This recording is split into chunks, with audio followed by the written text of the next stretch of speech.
அறிவுசால் பெரியோரே, கெட்டிக்காரன் பொழுது 8 நாளில் தெரியுமாம். அப்படித்தான் போலிக்கு தீர்க்கதரிசிகளின் கொட்டத்தை அடக்குகின்றார் எலியா. 1 ஆர்எஸ்ஆர் 18:22-40 வரை. அந்த போலி தீர்க்கதரிசிகளது கடவுள் யார்? பாகால் என்ற காமக்கடவுள். அவனது வழிபாடு விபச்சார லீலைகள் நிறைந்தது, கல்டிக் ப்ராஸ்டிடியூஷன். அதனால் மக்களது ஒழுக்கமும் கெட்டு வந்தது. அதை கண்டிக்கவே எழுந்தார் எலியா தீர்க்கதரிசி. அவர்களுக்கு ஒரு அக்கினி பரீட்சை வைக்கின்றார். எப்படி? அவர்களது தேவன் உண்மையான தேவன் என்றால் அவர்களது காளை பலியை எடுத்துக்கொள்ள அவன் வானிலிருந்து நெருப்பு அனுப்ப வேண்டும் என்று.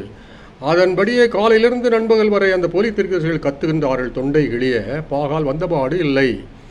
அப்போதுதான் எலியா கூறுகின்றார், நான் தலைப்பிலிட்ட அதே வார்த்தை, உங்கள் கடவுளுக்கு என்ன செவுட்டு காதா? இன்னும் உறக்க கத்துங்கள் என்று. 1 அரசர் 18:27. மேலும் தொடர்கின்றார் கிண்டலை, உங்கள் பாகால் பயணம் போயிருக்கின்றார் போலும்.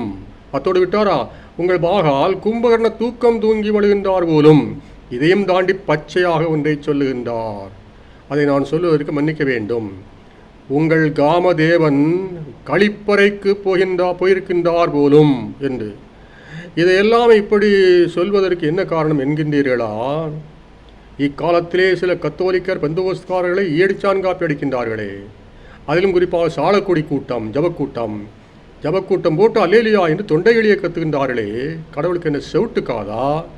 அது மட்டுமல்ல, இதோ பிற சபையினருடன் சேர்ந்து இவர்கள் போட்ட மொழிபெயர்ப்பு, பொது மொழிபெயர்ப்பு இருக்கின்றதே, அது போன போக்கை பாருங்கள். அதிலே ஒரு வரி, கடவுள் மோசையை கொல்ல பார்த்தார்.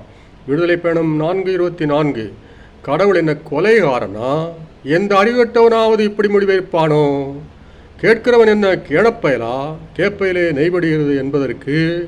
அப்படியானால் பைபிளிலே நடந்த சம்பவம் தான் என்ன என்று கேட்கின்றீர்களா?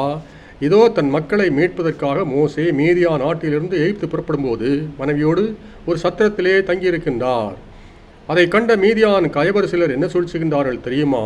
இதோ எங்கிருந்தோ வந்த அந்நியன் ஒருவன் நம் குலத்துக்கு பெண்ணை கடத்திச் செல்கின்றான், வாருங்கள் அவனை கொண்டு போடுவோம் என்று. அப்போது அவரது மனைவி அவர் தன்னை முறைப்படியே மணந்து கொண்டதை ஆதாரங்களோடு எண்பித்து விடுகின்றார். விடுதலை பயணம் 4:26. உடனே மோயிசன் விடுதலை ஆகின்றார். ஆக மோசையை கொல்ல பார்த்தது கடவுள் அல்ல, மீதியான் கயவர். கடவுளோ அவரை காப்பாற்றி விட்டார். ஆனால் படித்தவன் பாட்டை கெடுத்தான், எழுதியவன் ஏட்டை கெடுத்தான் என்பது போல கெடுத்து விட்டார்கள் மொழிபெயர்ப்பாளர்கள். இனியாவது அறிவு தெளிந்து பெந்தகோஸ்துகளை காப்பியடிக்காமல் இருப்பார்களோ?